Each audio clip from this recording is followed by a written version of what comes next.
নবম শ্রেণীর ছাত্রছাত্রীরা, তোমরা তোমাদের ভূগোলের সম্পদ থেকে প্রশ্নমান 2-এর এই 22টি কোশ্চেন তোমরা করে রাখবে।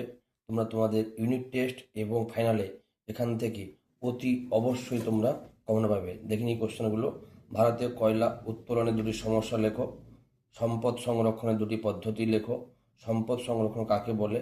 সম্পদ সৃষ্টির উপাদানগুলো কি কি?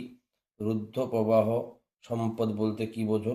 আবর্তনীয় গচ্ছিত সম্পদ কাকে বলে? খনিজ তেলের উপজাত দ্রব্যগুলি কি কি? গচ্ছিত ও প্রবহমান সম্পদের পার্থক্য লেখো। পুনর্ভব ও অপুনর্ভব সম্পদের দুটি পার্থক্য লেখো। খনিজ সম্পদকে তরল সোনা বলা হয় কেন? সৌর বিদ্যুৎকে কি কি কাজে ব্যবহার করা হয়? সম্পদ কাকে বলে? নিরপেক্ষ উপাদান বলতে কি বোঝো? কোক কয়লা কি? জ্ঞান সম্পদের প্রকৃত জননী উক্তিটি ব্যাখ্যা করো। পারমাণবিক বিদ্যুতের দুটি সমস্যা লেখো। সম্পদের কার্যকারিতা ও উপযোগিতা বলতে কি বোঝো? বোম্বে হাই কি?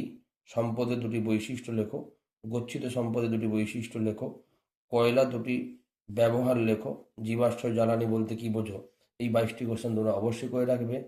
এবং ভিডিওটি যদি তোমাদের ভালো লেগে থাকে, লাইক কমেন্ট শেয়ার করবে এবং এরকম ভিডিও পেতে চ্যানেলটিকে অবশ্যই সাবস্ক্রাইব করে রাখবে।